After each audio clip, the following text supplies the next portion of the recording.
Hi guys, welcome to my YouTube channel. Guys आज मैंने बीच में काफ़ी दिन से ब्लॉग शायद अच्छे से नहीं डाला है वो, लेकिन आज मैं बता दूं क्योंकि हम 4-5 दिन से हम लोग बहुत परेशान थे। संध्या जो यूट्यूब पे है, संध्या ब्लॉगिंग के नाम से, उनके फादर की तबीयत अचानक बहुत ज़्यादा ख़राब हो गई थी। हम लोग तब चंडीगढ़ गए थे, मैंने चंडीगढ़ का ब्लॉग डाला है, आपने देखा होगा। चंडीगढ़ में ही थे तो वहाँ पर पता चला कि उनकी तबीयत बहुत ज़्यादा ख़राब है, तो हम लोग आनन फानन में वहाँ से भाग के आए। तब तक यहाँ पे एक हॉस्पिटल में उन्होंने जो है एडमिट करवा दिया था मोहल्ले वाले लोगों ने। और वो हॉस्पिटल एक्चुअली उन लोगों को तो पता नहीं था, वो हॉस्पिटल सही नहीं था। वहाँ पे उन लोग पैसे तो बहुत लूट रहे थे, जबकि संध्या की माँ ने उनको, हम भी लोग भी मम्मी जी बोलते हैं, उन्होंने बता दिया था कि मेरे पास पैसे की प्रॉब्लम है। लेकिन उन लोगों ने बोला कि आप पैसे के लिए परेशान मत होइए, आप बस पेशेंट को रहने दीजिए, पेशेंट हम आपका सही कर देंगे। और 15,000 रुपये, मात्र 15,000 रुपये में उनको सही कर देंगे। तो हम लोगों को मैं फ़ोन पे ही थी जब उन्होंने ये सब बात की, तो मैंने कहा अगर 15,000 रुपये में ठीक करने की बात बोल रहे हैं तो कोई बात नहीं, आप मैनेज कर लो, हम लोग आ जाएंगे, तो आगे का हम लोग भी मैनेज करा देंगे, कोई दिक्कत नहीं है। लेकिन गाइज़ आज 4 दिन हो गए और 4 दिन से हम लोग वहाँ पे हॉस्पिटल में सुबह से लेकर रात तक रहे हैं। सारा सब कुछ हम लोगों ने देखा है, सब कुछ मैनेज किया है। तो वहाँ पे देखा कि हम लोगों ने करीबन 30,000 रुपये की मेडिसिन ली थी और तकरीबन 5-7 हज़ार रुपये से ज़्यादा के टेस्टेस कराए थे। उसके बाद हम लोगों ने वहाँ पे हॉस्पिटल का खर्चा भी करीबन 5,000 रुपये समथिंग दिया था।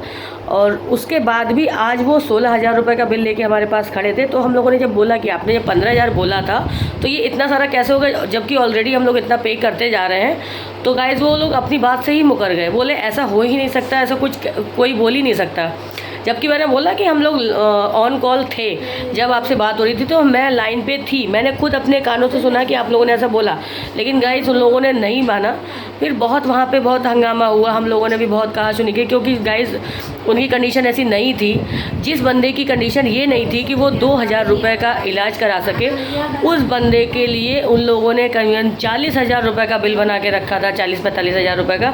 तो गाइस वो कैसे करते, उन्होंने अपने जेवर गिरवी रखे, कुछ जेवर उन्होंने सेल आउट भी किया।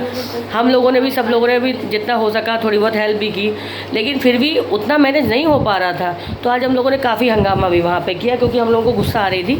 क्योंकि माँ होती है, चाहे वो मेरी हो या किसी की हो, और हम लोग तो उनको इतना मानते हैं और वो भी हम लोग को इतना मानती है कि हम लोग को ऐसा फील नहीं होता कभी गाइस कि वो मेरी माँ नहीं है, वो संध्या की माँ है। हम सभी लोगों को, ये भी बैठी हुई है, ये उनकी रिश्ते में बहू लगती है, इधर देखो, ये बहू लगती हैं, लेकिन ये बोल सकती हैं कि इनको भी वैसा ही प्यार मिलता है जैसा एक बेटी को मिल सकता है, उतना प्यार वो सबको देती हैं। बहुत अच्छी, बहुत रॉयल लेडी है वो।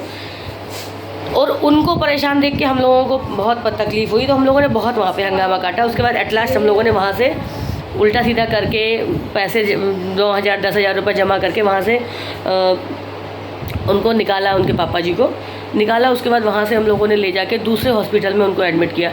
और गाइस देखिए, सबसे बड़ी बात, आप कहीं भी हॉस्पिटल में एडमिट करते हैं तो हॉस्पिटल वाले आपसे पूछते हैं कि आप पेमेंट किस के थ्रू करेंगे, आप आयुष्मान कार्ड आपके पास है या नहीं है, आपके पास कोई भी और इंश्योरेंस है या नहीं है, आप कैश करेंगे कि कैसे करेंगे, मतलब इस तरीके की काफ़ी क्वेरी करते हैं। लेकिन उन लोगों ने हम लोगों को कुछ भी नहीं बताया।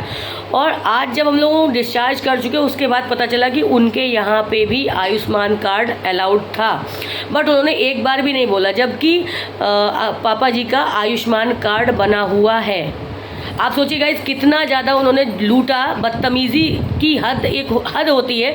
आपको जब बता रहा है, सामने वाला बंदा बता रहा है, वो रो के बता रहा है कि मेरे पास पैसे नहीं है, मेरे पास पैसे नहीं है, मैं इतना कॉस्टली इलाज नहीं करा सकती, प्लीज़ आप लोग अपनी चीज़ को समझिए, उसको आप मुझे परेशान मत करिए। लेकिन गाइस फिर भी उन्होंने एक बार भी किसी से भी जिक्र करने की कोशिश नहीं करी कि अगर आपके पास आयुष्मान कार्ड है तो आपका ट्रीटमेंट फ्री ऑफ कॉस्ट हो जाएगा। नहीं किया। हम लोगों ने वहाँ पे 40-45 हज़ार रुपये किसी तरीके से उल्टा सीधा करके उन्होंने मैनेज किया, सबने मैनेज किया, सबने अपना जो भी जैसा भी कंट्रीब्यूशन करने के लायक था उसने वैसा किया। वहाँ से हम लोग उनको लेके आए। अब उसी के पास में एक दूसरा हॉस्पिटल है, अभी नाम नहीं लूँगी मैं, वो दूसरा हॉस्पिटल है, वहाँ पे हम लोग गए। हम लोगों ने उनको भी कंडीशन बताई कि सर ऐसी ऐसी बात है, कंडीशन इनकी क्रिटिकल है, इनका प्रॉब्लम ज़्यादा है और ट्रीटमेंट कराने के लिए हमारे पास पैसे की व्यवस्था उतनी नहीं है, तो सर अगर कुछ हो सके तो प्लीज़ आप करिए। तो मानेंगे नहीं गाइस, वो इतना अच्छे बंदे हैं जिनका हॉस्पिटल है वो। उन्होंने बोला क्या आपके पास आयुष्मान कार्ड है? सबसे पहले उन्होंने बोला क्या आपके पास आयुष्मान कार्ड है? तो हम लोगों ने बोला हाँ है। तो बोले फिर कोई दिक्कत नहीं है, अगर आयुष्मान कार्ड है तो मुझे एक इन्फॉर्मेशन आप दे दीजिए, आप एक काम करिए कि इनका एक अल्ट्रासाउंड करा लीजिए। तो मैंने कहा अल्ट्रासाउंड क्यों ज़रूरी है? बोले ये बताइए, जब प्रॉब्लम उनके पेट में है तो आपने अल्ट्रासाउंड अभी तक क्यों नहीं कराया? और बताइए गाइस, 4 दिन से वो लोग ट्रीटमेंट कर रहे थे। उन्होंने इंडोस्कोपी कराया, इंडोस्कोपी 2500 रुपये का इंडोस्कोपी कराया, बट 800 रुपये का अल्ट्रासाउंड नहीं कराया। अल्ट्रासाउंड में जब सारी चीज़ें निकल सकती थी तो आपने इंडोस्कोपी क्यों कराया?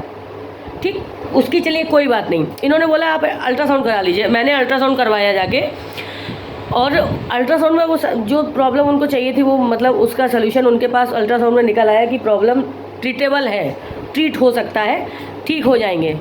उन्होंने मुझसे बोल दिया था अगर अल्ट्रासाउंड में चीज़ें मेरे अंडर कंट्रोल होंगी तो मैं इनका आयुष्मान कार्ड पे इलाज कर दूंगा, अगर नहीं होंगी तो बेटा फिर आपको मुझे हैलट रेफ़र करना पड़ेगा। तो मैंने कहा देख लीजिए सर प्लीज़। तो बोले हाँ। मैंने अल्ट्रासाउंड कराया, अल्ट्रासाउंड में सारी चीज़ें नॉर्मल निकल आई। उन्होंने कहा इनका ट्रीटमेंट हो जाएगा, थोड़ा टाइम लगेगा लेकिन ये ठीक हो जाएंगे। तो गाइज़ वहाँ पे इनको हम लोग एडमिट किया और उन्होंने ये बताया कि अब हम लोगों को एक भी पैसा नहीं देना है क्योंकि सारा ट्रीटमेंट आयुष्मान कार्ड के थ्रू हो जाएगा। तो गाइज़ ये सब सुन के बहुत अच्छा लगा, और ये भी लगा वहाँ पर जाके 2-4 घंटे में ही इतना इम्प्रूवमेंट दिखा उनके अंदर मुझे कि जो बंदा स्ट्रेचर पे लद के इंडोस्कोपी कराने कल गया था, कल 4 बजे स्ट्रेचर पे लद के गया था, वही बंदा आज मेरे साथ मेरी स्कूटी पे बैक में मेरे पीछे बैठ के, सपोर्ट के लिए मेरी एक सिस्टर है वो उनको पकड़ के बैठी हुई थी, लेकिन वो बंदा सोचिए स्कूटी पे बैठ के 4 किलोमीटर दूर अल्ट्रासाउंड कराने गया। आप समझिए कि मतलब इसका मतलब उनके अंदर कुछ इम्प्रूवमेंट हुआ। ये देख के मुझे बहुत अच्छा लगा। ये मेरी अब उम्मीद ये बढ़ गई है कि अब उस हॉस्पिटल में वो ठीक होके ही निकलेंगे। प्लस दूसरी बात ये, जो मुझे अपनी माँ के लिए लग रहा था, उनको माँ ही कहेंगे हम, कि वो इतना परेशान थी, रो रही थी, उनको ही लग रहा था कि देखिए उनकी 3 बेटियाँ हैं और उनके कोई औलाद मतलब बेटा औलाद नहीं है, बेटा नहीं है, सिर्फ 3 बेटियां हैं और वो हैं उनके घर में सिंगल एक कमाने वाला इंसान वो पापा जी, और वही बिस्तर पे है। आप समझिए उस औरत के ऊपर क्या बीत रही होगी। उस औरत के दिल की बात सोच के आप सोचिए, मुझे तो आंसू आ जाते हैं, उनके सामने नहीं रोए लेकिन बैक में बहुत आंसू आ रही है ये सोच के कि वो औरत कैसे बर्दाश्त कर रही होगी। उसके पास 3 बेटियाँ, उसका एक हस्बैंड, और वो भी बिस्तर पे, वो भी ऐसी कंडीशन की डॉक्टर इतना गंदा बोल रहे थे कि हम बता नहीं सकते, हम नहीं बोलेंगे अपने मुंह से कि वो क्या क्या बोल रहे थे, लेकिन बहुत परेशान थी। आज उनके चेहरे पे थोड़ी सी स्माइल आई, आज उनकी स्माइल देख के मुझे बहुत अच्छा लगा। तो गाइस बस मैंने ये बातें इसलिए शेयर करी क्योंकि मेरे मन में 4 दिन से बहुत उथल पुथल मची हुई थी, मतलब इतना टेंशनाइज थे, मुझे समझ में नहीं आ रहा था मैं क्या करूं क्या ना करूं, मुझे लग रहा था मैं क्या कर दूं। और गाइस उसका एक रीज़न ये भी है कि 3 साल पहले मैंने अपने माँ बाप दोनों को खो दिया। 3 साल पहले मेरे फादर एक्सपायर हो गए और 1 साल पहले मेरी माँ एक्सपायर हो गई। तो उनका दर्द मुझसे ज़्यादा कोई नहीं समझ सकता है कि एक औलाद के लिए उसके माँ बाप कितना मायने रखते हैं। तो वो दर्द मेरे पास है, वो दर्द मैंने बर्दाश्त किया है, और जो दर्द मैंने बर्दाश्त किया है मुझे बिल्कुल अच्छा नहीं लगता कि वो किसी और के लिए भी ये चीज़ आए। तो गाइस खैर आप लोगों के सपोर्ट से अब सब कुछ अच्छा होने लगा है। तो प्लीज़ गाइस ऐसे ही आप अपना प्यार बनाए रखिएगा, जल्दी से सही हो जाए वो। जब वो सही हो जाएंगे तो ज़रूर हमसे मिलवाएंगे।